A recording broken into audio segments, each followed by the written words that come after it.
Hey, how's it going? So, at the time that I'm filming this, it's mid-April of 2020, and I'm sure, probably you're watching this around that time. And right now, I feel like things are, pretty exceptionally strange for a lot of people in that, the whole landscape of work and the economy and public health has been drastically changed in a way that affects all of us. And I feel like a question that seems to come up a lot, either explicitly or implicitly, with a lot of the athletes that I work with and people that I interact with in the cycling community and just in my life generally. I feel like the question comes up a lot whether or not people should keep training, or if they have kind of the idea that they would like to, they wonder what the point is or how to get motivated for that, especially if people are competitive athletes and they normally are training to do bike races or do a triathlon or a running race, which as of right now, all of those are canceled more or less indefinitely. There's a lot of uncertainty as to whether or not things will resume later this year, or if there will be, ongoing cancellations that last through next year, or even if things do commence somewhat normally again later this year or next year, at what rate people will feel comfortable returning to those events, and whether or not, people are going to question whether or not they want to travel to go on vacation or go to a running race or a biking race or whatever, and whether or not they want to show up to this place that has like hundreds or maybe thousands of people around. Or in the case of bike races, maybe you only interact with a couple dozen people because your field is relatively small and you might only interact with the people at the reg table, but still, it's something that I think a lot of people are uncertain about. But I mean, as to the first kind of most fundamental question as to, whether or not you should keep training, I feel like it's a hard question to answer because deep down, I think that it's kind of an existential question where you might ask that about anything, but I think that at the bottom of it, you would ask that on the same level that you would ask it at any other point in time, and at the same level you could ask that about pretty much anything that you do in life. Why would you train when there are bike races? Or why would you train, to get faster at all if you're trying to set a PR in the 10K or get up a mountain faster on your bike? You do it because it's valuable to you on some level, and because you're competitive, or because you get a lot of satisfaction out of the process of training, or because you get a lot of satisfaction of knowing that you can improve and beat whatever, previous standard you've set for yourself before. And all of those reasons still apply. And if anything, as a competitive or semi-competitive or fitness-driven athlete, the whole process of getting better and trying to be healthy and fit and active and have that be a major part of your life generally, all of the reasons that, would make you want to do that normally, I think are still very valid. And, more specifically, I feel like even if you didn't have any of those kind of drives to, get up a fucking mountain faster than you normally do, or set a PR in the 5K. Those are things that I really have enjoyed doing over my life and still continue to enjoy. Even if you took that entirely out of it, right now, if there's disease out there in the world, you want your immune system to be strong. And exercise is far and away one of the best ways that you can enhance the function of your immune system and enhance your aerobic systems and enhance your body's oxygen carrying capacity, which in the case of COVID is, one of the main issues that people have. A lot of the people that die from it die because their respiratory system isn't functioning properly. And if you have a stronger diaphragm and you have a high oxygen carrying capacity in your blood because you have good nutrition and you get enough iron and B vitamins that your red blood cell production is in full swing, all of those things are going to, reduce the possibility of negative outcomes of COVID if you were to get it. And the fact that you might be exercising and your immune system is functioning, as well as it can, is going to, again, reduce the chances that you would have negative outcomes if you were to get sick. Obviously, in general, the chances are relatively low that you would have any kind of negative outcome with the disease, because it seems like the mortality rates are relatively low, but it is a real concern for people, and we definitely should be cautious. But, exercise is like one of the best things that we can do with our time.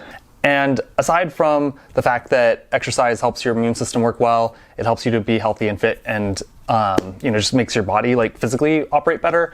It's really excellent for mood regulation and reducing anxiety, reducing the symptoms of depression, which are definitely concerns. There's definitely a mental health component to the current situation. A lot of people are more stressed.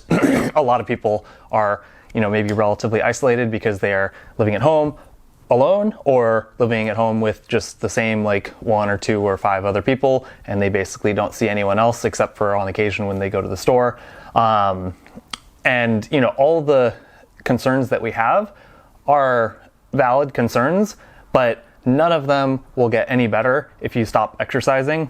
So for me personally, I know that if I were to stop exercising altogether because I lost motivation and I started to second guess or question all the things that I do in my life, because the world seems to be kind of a crazy situation right now, I feel like for sure if I stopped exercising, I would definitely become way more anxious. And even if there wasn't any kind of like external reason to be anxious, just the fact that I'm not getting that exercise and not having that outlet for my energy, definitely my experience of my body and of life will be a much higher stress, more on edge experience. And getting a few hours of exercise most days is like a lifesaver for me. Likewise, extended periods without exercise definitely contributes to symptoms and feelings of depression, which is definitely something that I experience, but a lot of people do as well. And for people that have issues with depression, exercise is definitely one of the best therapies that you can do. Obviously, it is helpful in reducing the symptoms and experience of depression, but it's also helpful for your cardiovascular system, your health generally, and life expectancy, and reduces your chance of basically every disease known to us. So it's like there's every reason to do it. And again, if you stop, I know I would be anxious and depressed, and I would have a lot more time on my hands that I'm not spending exercising, that I could probably be spending paying attention to the news, or even if I'm not paying attention to the news, I could be allowing my mind to, run around in circles, coming up with things to be anxious about and things to worry about. And then when it comes to, working, for example, exercise is so good at helping your brain to function better and learn things better and focus on your work more effectively.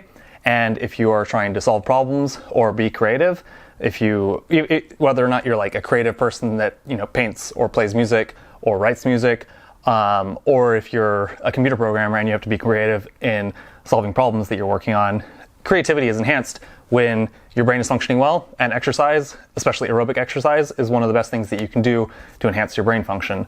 If you're trying to, learn a new skill because you have a little bit of extra time because you're not commuting to work, or heaven forbid, maybe you're currently furloughed or out of work at the moment, hopefully that is something that, can be addressed in the long term.